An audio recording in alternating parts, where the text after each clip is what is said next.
Excuse me? What are you doing?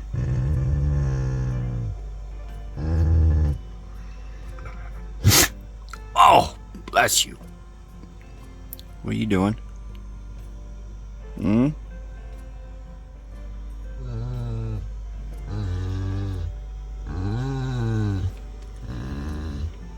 What?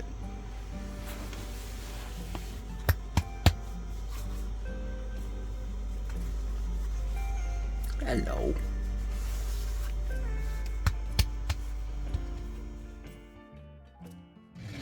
Hi everyone. That doesn't sound good. So this is where we're gonna get some water. There's a RV dump and a water fill right here. You just put some money in this little like mailbox looking thing, and then you fill your water or dump your black tanks.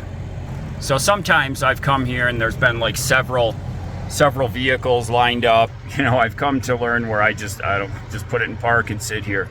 It doesn't really bother me. We've gotten out and walked around before. We've been several vehicles back. And sometimes you get to watch a little show take place. Husband, wife screaming at each other, or you can tell like maybe it's their first or one of their first few times dumping their tanks and everything, and they're just sometimes it's pretty funny. But hey, I was that guy kind of, you know, years ago. Didn't know what I was doing, and you know, now I'm a professional, but sometimes it can be pretty entertaining sitting here.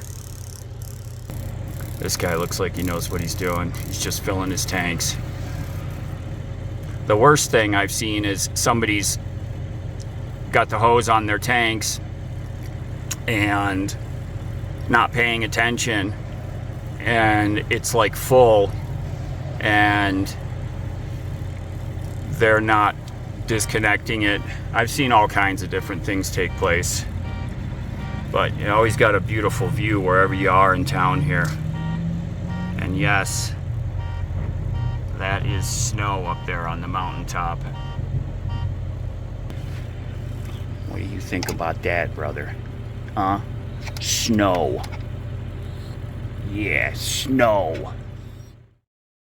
Okay, this is what it's like to take a shower at the laundromat in Leadville. So they have 1, 2, 3 showers here. So I'm picked this one. It's wider for some reason. They have a really odd system here. You have to get these dollar coins from a machine they have that only takes singles, and it's $8. So the first thing I did, I came in here and I saw $8, so I went and got $10 of quarters out of their change machine. And then I came back in here only to see that you can't use quarters.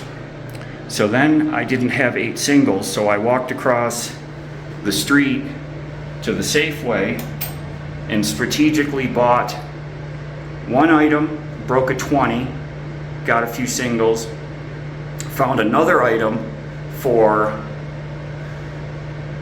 $1 something, put a 5 in, got more singles, so then I had 8 singles, so I could come back and use their machine to get 8 $1 coins. And now I'm in here to take a shower. So now I know. I guess I didn't remember that from years ago. So let's get at it and get me cleaned up. I could really use it, you can tell.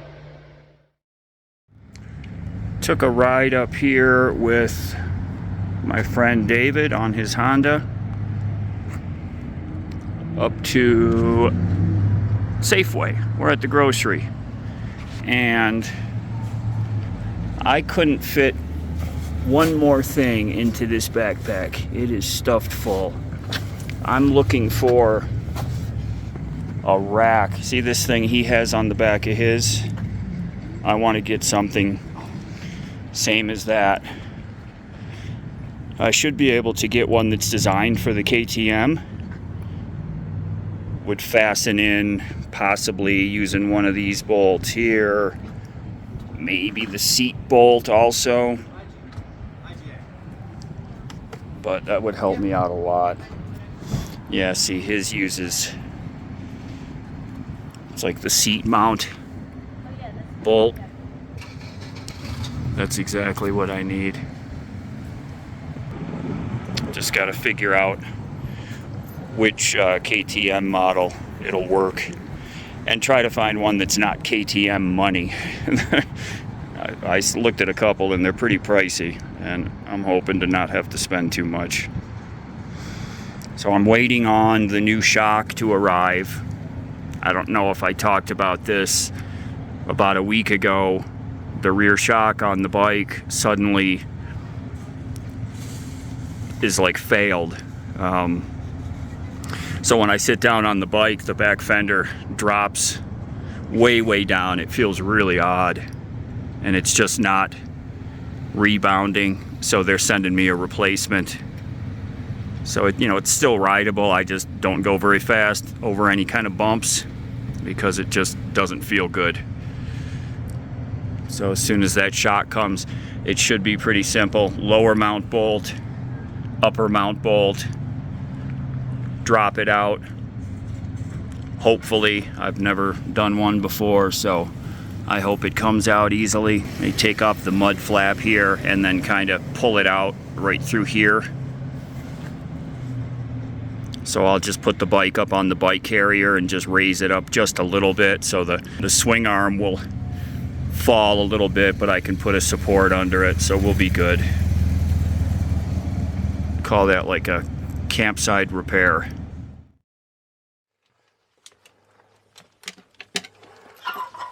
Okay.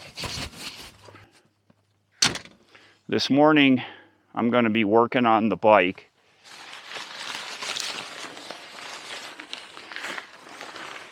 GPX Moto, they sent me a new rear shock because I had a problem with this one. I mean, you can see it right now. You see how it's just kind of sagging, and it happened just suddenly. I don't know what caused it, but I gave him a call, and the service manager, Joe, really good guy, he had one in a box and it was here. I called him on a Thursday afternoon. It arrived on Monday. They're based out of Utah and we're in Colorado, so that's a pretty close distance as far as shipping goes. So what I'm thinking I can do here is use my bike carrier to support the bike while I'm working on it. And I've done that before, like when I lube my chain, I just roll this thing onto the bike carrier, lift it up a couple inches so that I can rotate the back wheel and spin the chain around, and I lubricate it. It works perfect.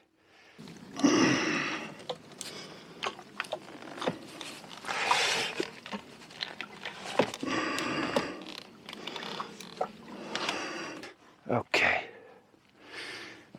I'm going to put one T-bolt through the foot peg just to hold it in place.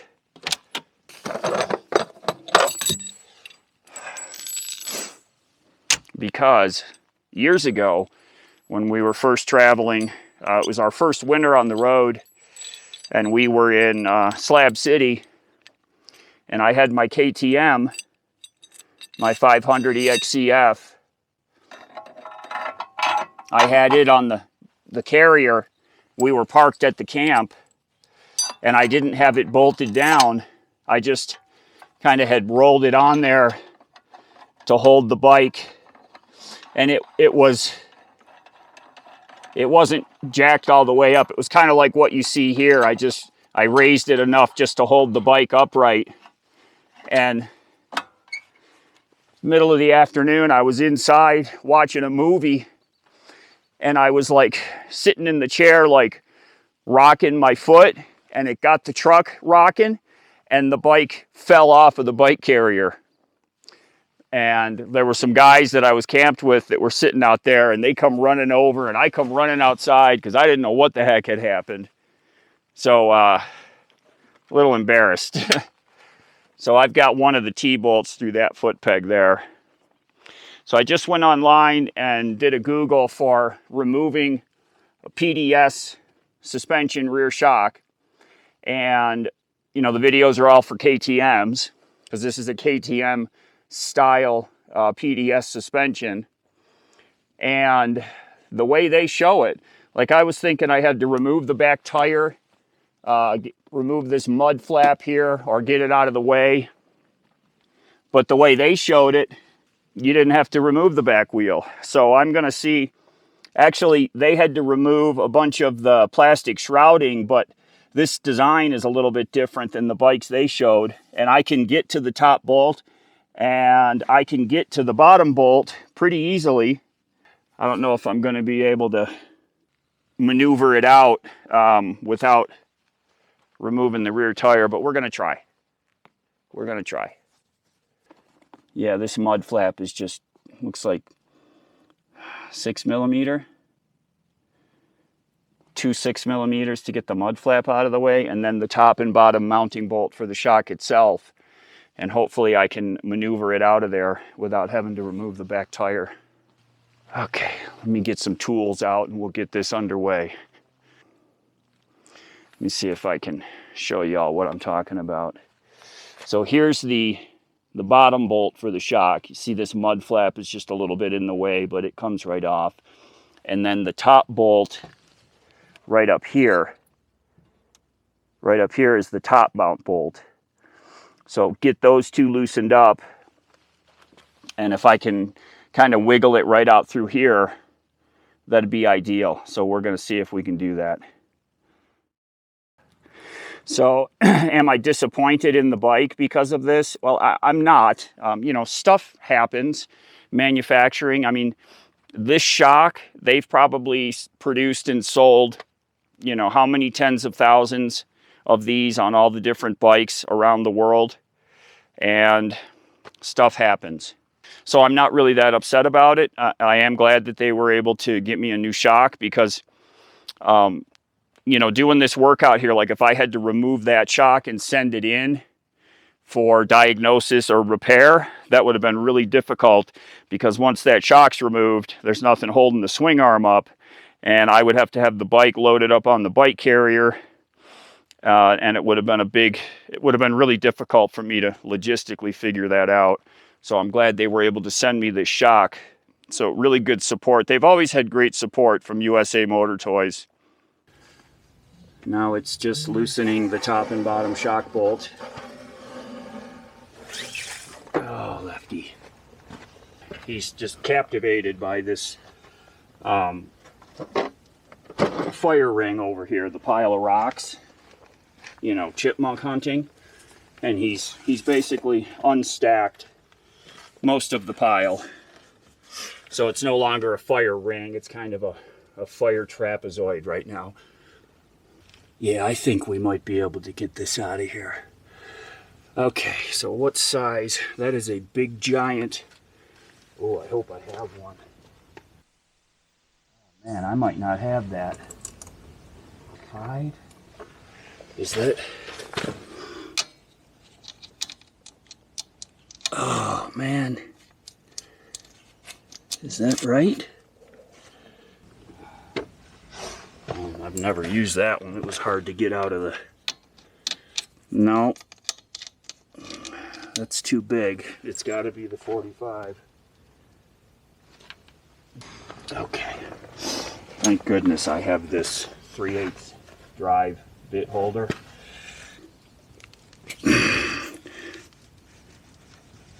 Whoa, that's tight. Ay, ay, ay. Holy smokes. I gotta remove this brake line holder. Can't get a straight shot. Yep, that's gotta come off. There we go. Okay.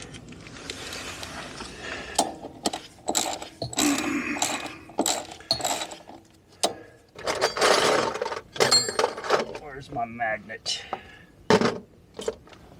This magnet tool, my daughter gave me that for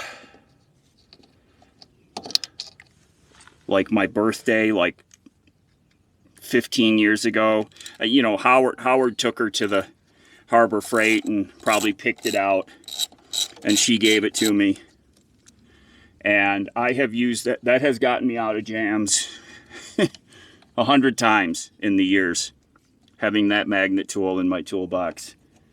And that's one of those things that I will keep that tool till the day I croak. I will always have that tool because she gave it to me. All right, I had to take off this brake line holder that runs along the top of the swing arm just so that I can get a straight shot into this lower bolt of the shock.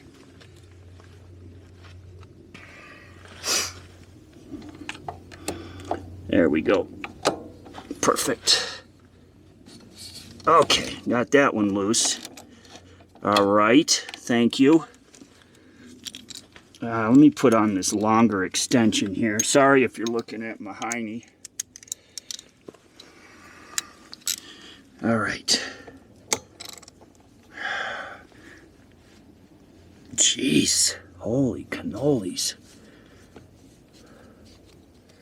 Is that just a... doesn't have a nut on it, does it?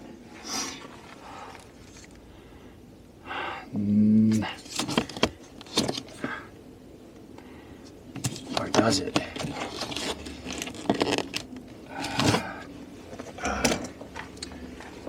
Flashlight. My Surefire flashlight. No, it just threads into the frame. It's not a nut on this side. Man, that thing is tight. See, I'm afraid to put the impact on it.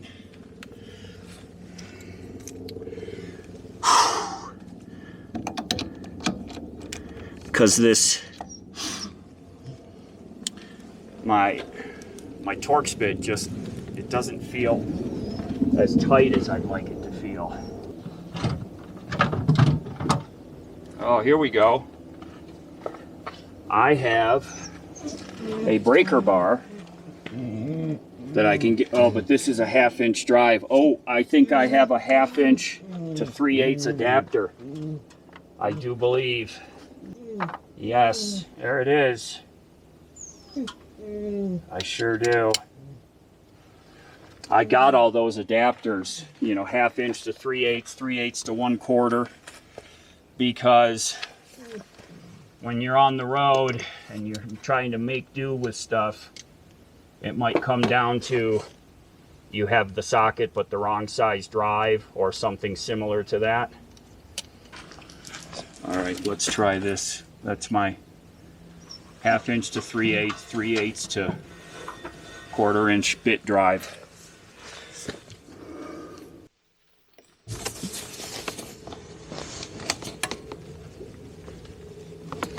Damn. Wow. I don't want to strip this thing. Damn.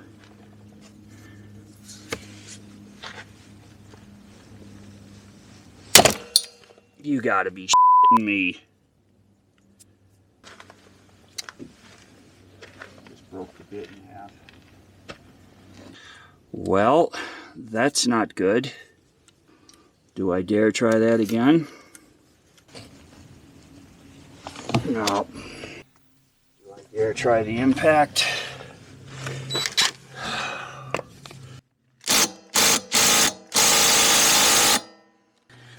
Wow. How tight is that thing? Oh, why couldn't this just be easy? Come on. My friend David that's camped over here, he's got this torch he just went and grabbed for me. So I'm going to try heating up the bolt, then hit it with some PB Blaster on the thread end. You know, I can't really heat it from that end. That's where it threads into the frame, and the head of the bolt is on this side. So I'm going to have to heat from this side on the head of the bolt, and then I'll go around the other side and shoot the PB Blaster at the end of the bolt where it's captive in the frame, where it threads into the frame. Man, if that had just come loose, I would probably be done right now if that had come loose. So this side here, there's really nothing around other than the fuel tank, which is right there, but as long as I don't point the gun at the fuel tank, I should be okay.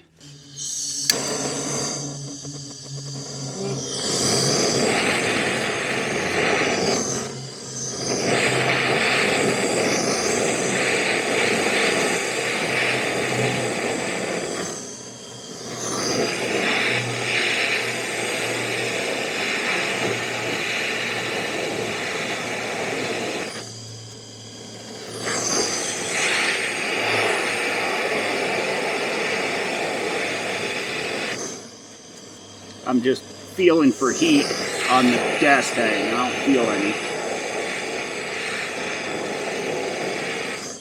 Okay.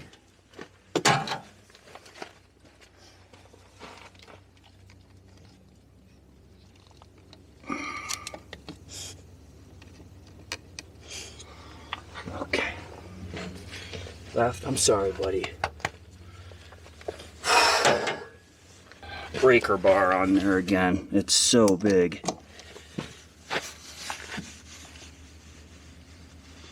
Oh, I got it. Yes. Thank you, David, for being on point. I was going to pull out my heat gun, which is another way to do it, but he had the torch, so excellent. Oh, boy. How great is that? Okay, let me get this bottom one the rest of the way out. So I've got the wheel, the back wheel, just kissing the ground right now so that the swing arm doesn't drop when I remove the shock. Okay, there's that bolt. Yeah, the shock's totally loose now. Oh, thank goodness. Man, that bolt was tight. Just needed a little bit of heat. Probably didn't help that it went down to like 30 degrees last night, and it's only like 10 a.m. I bet you if I was doing this on a 80-degree day, might not have had this much trouble. There it is. It's not even really hot. I wonder, why was I able to get it loose so easy? The tire's in the way. Oh. There we go. I'm going to raise the bike up a little and drop that swing arm. I think that'll help me get it back in. So let me get out the new one and compare them. I always like to compare parts before I start installing a new part.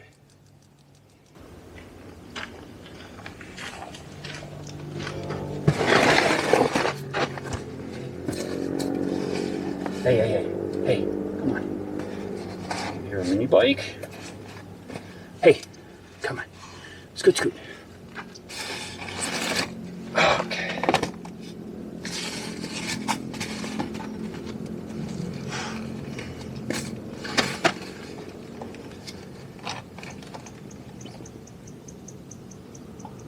It sure looks the same. Let me raise the bike up a little.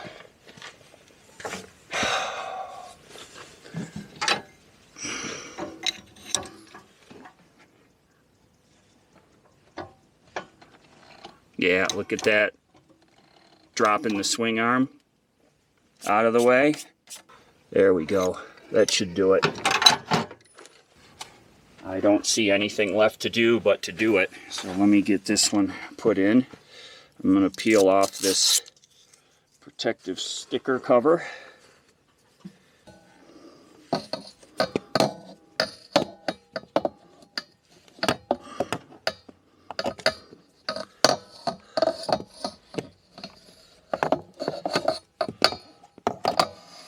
There we go.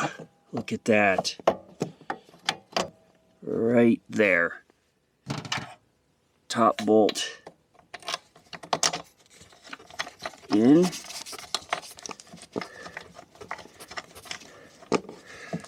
Okay.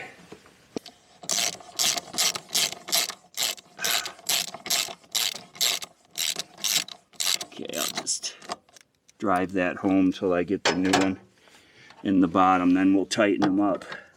All right, so now I'm just going to lower the bike.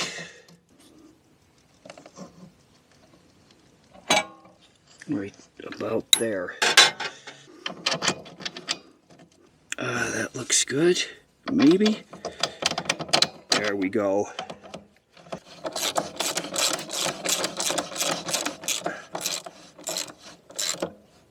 What should I torque this to? I'm gonna look up the torque spec. Okay, I'm happy with that. There's something about, like, I've been through this before, when you're out camped, you got friends around, and you're on a project, and somebody has a tool that you need to borrow. It's so great. It's, I'm not going to say it's a guy thing, but it gets the guy juices flowing. Like, the first thing, like when I told him I was going to be doing this job, he's like, "Do you need any tools?" And I'm like, "Oh, I should be okay." You know, it's always offering tools, offering to help. A lot of the tools and equipment and supplies that I carry are as much for other people to use as they are for me to use on our stuff. I really like being able to loan my stuff to people, especially if it gets them out of a jam. I know he's going to be really happy to hear that that torch was the solution, like, immediately. All right, let's get this, let me see, let me do this in reverse order. I'll put the seat back on, and then I'll put the mud flap on. It doesn't matter. I don't have to do it in that order. This is just two screws. And yes, they are screws, not bolts, with these little cupped washers around them.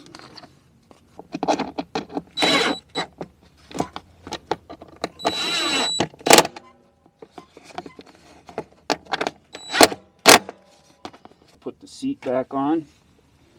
It's the KTM style seat. It's just got the one bolt that goes through. Back in the day, it used to be 2 bolts, one on each side. But then this has become the new norm. And what else? The brake line holder, this one here. So I had to remove this. It holds this brake line here snug down onto the swing arm. And I had to remove it so that I could get a straight shot at this lower shock bolt. So this has 2 6mm bolts. This happens to be the same size as the seat bolt.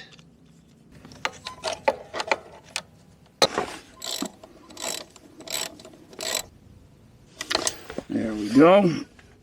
And then this brake line just pops back in here. Okay, I'm going to call that done. I'm just going to get the bike off the carrier here and make sure that we got shock. And I got to box this one up. I'm going to send it back to GPX Moto. I want them to be able to diagnose it and figure out what went wrong. I'm sure they'd like to know. So, save the box that they shipped the new one in. I'm going to send it back.